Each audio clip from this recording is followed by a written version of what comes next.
Hola, en unos días tendremos la campaña de prevención de violencia. Invité a alumnos de 3 grupos de psicología de los últimos semestres. Y bueno, sé que muchos de ustedes ya me han escuchado hablar del tema de violencia, ya sea porque lo hemos revisado en clase o porque me han escuchado en alguna conferencia en la universidad. Sin embargo, quería asegurarme que tengan los conceptos básicos del tema, porque en el momento en el que estén en el stand, es importante que puedan brindarle la información a quien lo requiera. Se me hizo muy práctico hacerles un video porque está un poquito complicado juntar a los alumnos de los diferentes semestres que van a formar parte de la campaña de prevención de violencia y pues bueno, así pueden revisar la información cuando quieran y cuando tengan tiempo. Primero que nada me gustaría puntualizar qué es la violencia, porque mucha gente cuando piensa en violencia lo primero que se les viene a la mente es la violencia física, porque es una violencia evidente, efectiva, fácil de detectar.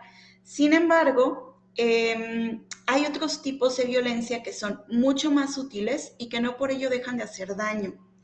Es muy importante que ustedes conozcan qué es la violencia, los tipos de violencia que hay y los indicadores que nos marcan cuando una persona o está agrediendo o violentando a alguien más o está siendo víctima de violencia para que puedan orientar a quien lo necesite. Si revisamos la definición de violencia de la OMS, nos vamos a dar cuenta que no podemos quedarnos únicamente con esta visión corta de lo que es la violencia, porque hablar de violencia es ir mucho más allá, no únicamente quedarnos con lo físico, con lo evidente, porque hay cosas mucho más sutiles en la violencia a las que hay que prestarle atención. Y bueno, la Organización Mundial de la Salud define violencia como el uso deliberado de la fuerza física o el poder, ya sea en grado de amenaza o efectivo contra uno mismo, otra persona o un grupo o comunidad, que cause o tenga muchas probabilidades de causar lesiones, muerte, daños psicológicos, trastornos del desarrollo o privaciones. Aquí hay algunas estadísticas de lo que está ocurriendo en torno al tema de violencia en México. Y bueno, 66% de las mujeres en México ha enfrentado algún tipo de violencia, 43.9% ha enfrentado agresiones del esposo o pareja.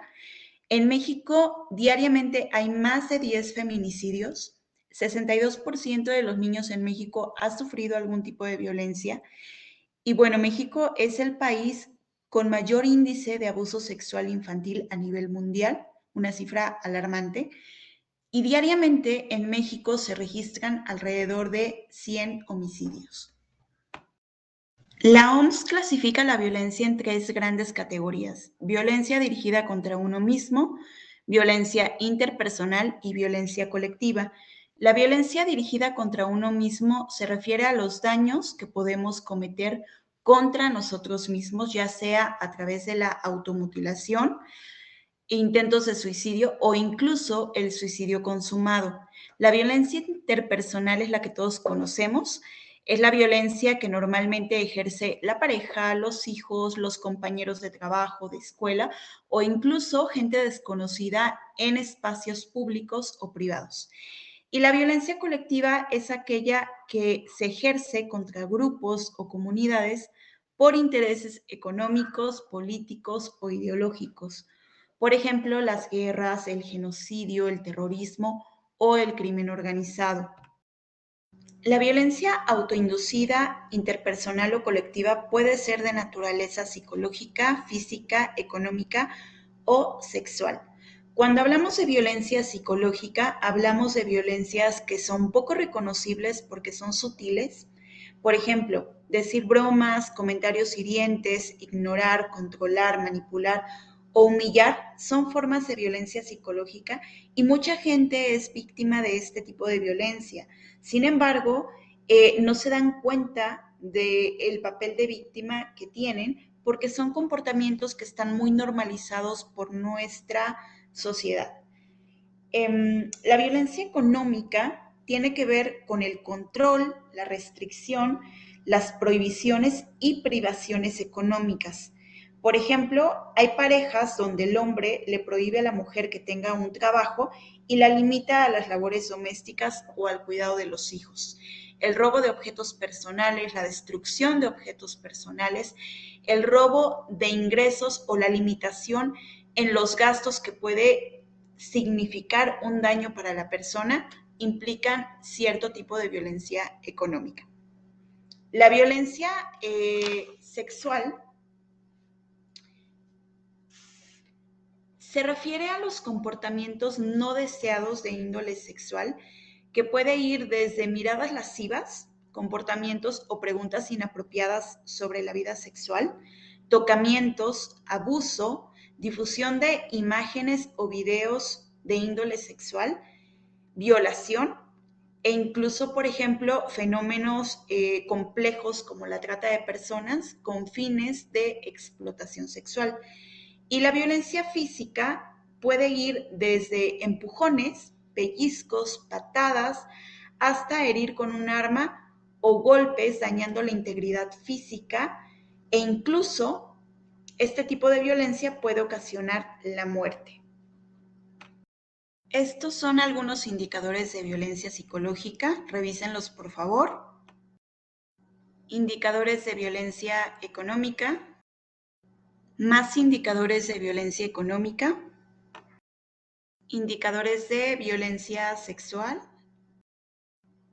Y bueno, estos son los indicadores de violencia física, que la mayoría de la gente tiene mayor conciencia de este tipo de violencia porque, bueno, es muy evidente y deja marcas. Hay que entender que la violencia es generalmente previsible. Existe un instrumento muy sencillo que nos permite observar los indicadores de violencia y es el violentómetro. Es un instrumento que nos permite ver la violencia desde comportamientos que son menos graves, y menos graves un poco entre comillas, a comportamientos más graves. Y esto porque, bueno, la violencia normalmente va en aumento, va en escalada, y es indispensable detectar esas pequeñas señales de que una persona es violenta en un momento oportuno para poder alejarnos. También es importante entender que la violencia se puede ejercer en múltiples escenarios, como el escenario familiar, escolar, laboral, institucional, comunitario o a través de medios digitales. Y además, la violencia es multidireccional. Puede ir de un hombre a una mujer, de una mujer a un hombre, de un padre al hijo, del hijo al padre, del jefe al empleado, etc. Otra cosa que es importante entender es que la violencia es cíclica. Hay periodos de aparente calma, hay periodos donde se acumula la tensión, hay conflicto, hay enojo y hay periodos donde se ejerce la violencia. Mucha gente que es víctima de violencia de pareja, cuando se encuentran en la fase de luna de miel, pareciera que todo está bien, que la persona va a cambiar, que todo va a ser diferente. Y por eso es muy importante que la persona entienda que eso solamente es una fase y que la violencia se va a volver a repetir e incluso con mayor intensidad. Por eso mucha gente no sale de este ciclo de violencia, porque tiene periodos donde hay conflicto, donde hay violencia, pero hay periodos donde aparentemente todo está bien. La violencia es un problema multifactorial. El hecho de que haya tanta impunidad en nuestro país, el hecho de que tengamos una cultura machista, el hecho de que haya tantos rezagos educativos, tantos problemas educativos, tanta falta de información acerca del tema, son cosas que favorecen que haya tanta violencia en nuestro país, aparte de, bueno, condiciones socioeconómicas que prevalecen en países como México. Los problemas de salud mental son también causa de violencia y la normalización de estos comportamientos pues favorece que se sigan perpetuando comportamientos violentos. ¿Cómo podemos prevenir la violencia? Principalmente con información y con proyectos de intervención. Si una persona es víctima de violencia, es importante que tenga una red de apoyo, que tenga intervención psicoterapéutica y que realice una denuncia formal. Y por último, aquí hay algunas instituciones de apoyo.